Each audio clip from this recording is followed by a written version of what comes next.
ত্রয়োদশ জাতীয় সংসদ নির্বাচনকে ঘিরে বরিশালের ৬টি আসনেই উত্তাপ এখন তুঙ্গে। ঐতিহ্যগতভাবে বিএনপির শক্ত ঘাঁটি হলেও এবার ইসলামী দলগুলোর সমঝোতার আলোচনা পুরো নির্বাচনী হিসাব বদলে দিতে পারে। জামায়াতে ইসলামী, ইসলামী আন্দোলন বাংলাদেশ এবং জাতীয় নাগরিক পার্টি এই তিন দলই সমন্বয়ের চেষ্টায় সক্রিয় মাঠে। বরিশাল ১ গৌরনদী আগুলঝাড়া এই আসনে বিএনপির প্রার্থী জহিরুদ্দিন স্বপন পরিচিত মুখ হলেও দলের ভেতরের কোন দল তার জন্য শঙ্কা তৈরি করেছে। ১ বছর ধরে সংগঠিত প্রচারণায় এগিয়ে জামায়াত প্রার্থী হাফেজ কামরুল ইসলাম খান, ইসলামী আন্দোলন ও এনসিপির প্রার্থীরাও আলোচনায়। ইসলামী দলগুলোর ভোট একত্র হলে এখানে বিএনপি বিপাকে পড়তে পারে। বরিশাল ২ উজিরপুর বানারীপাড়া আসনে বিএনপি প্রার্থী শরফুদ্দিন আহমেদ শান্টুর স্ববিরোধী বক্তব্য মাঠে অস্বস্তি তৈরি করেছে। এই সুযোগে জামায়াতের মাস্টার আব্দুল মান্নান ও ইসলামী আন্দোলনের মাওলানা নেসার উদ্দিন সক্রিয় প্রচারণায় এগোচ্ছে। এলাকা জুড়ে ইসলামপন্থী রাজনীতির প্রতি ভোটারদের ঝোঁক বাড়ছে।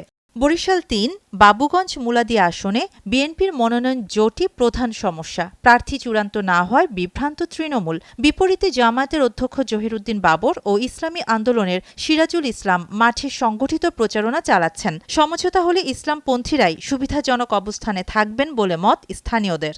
বরিশাল ৪ হিজলা মেহেন্দিগঞ্জ আসনে ইসলামী দলগুলোর শক্ত ঘাঁটি হিসেবে পরিচিত এ আসনে জামায়াতের মাওলানা আব্দুল জব্বার এগিয়ে আছেন। বিএনপির প্রার্থী রাজীব আহসান মাঠে থাকলেও দলীয় সমন্বয়ের ঘাটতি স্পষ্ট।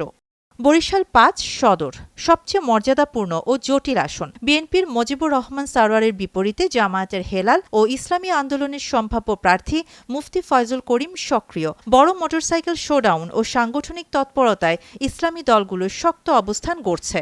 বরিশাল ৬ বাকেরগঞ্জ বিএনপির আবুল হোসেন খানের ব্যক্তিগত জনপ্রিয়তা থাকলেও গ্রামভিত্তিক নেটওয়ার্ক নিয়ে সক্রিয় জামায়াত ও ইসলামী আন্দোলন।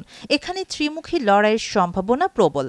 বরিশালের ৬টি আসনেই ইসলামী দলগুলোর উত্থান বিএনপির ঐতিহ্যগত হিসাবকে চ্যালেঞ্জ করছে। মনোনয়ন দ্বন্দ্ব আর সমন্বয়ের অভাব বিএনপির জন্য দুর্বলতা হয়ে দাঁড়িয়েছে। প্রচারণা যত জোরদার হচ্ছে, প্রতিদ্বন্দ্বিতা ততই জমে উঠছে। আর বরিশাল এগোচ্ছে এক উত্তপ্ত, সমান লড়াইয়ের নির্বাচনের দিকে। শাহানা জাহান, নয়াদিগন্ত।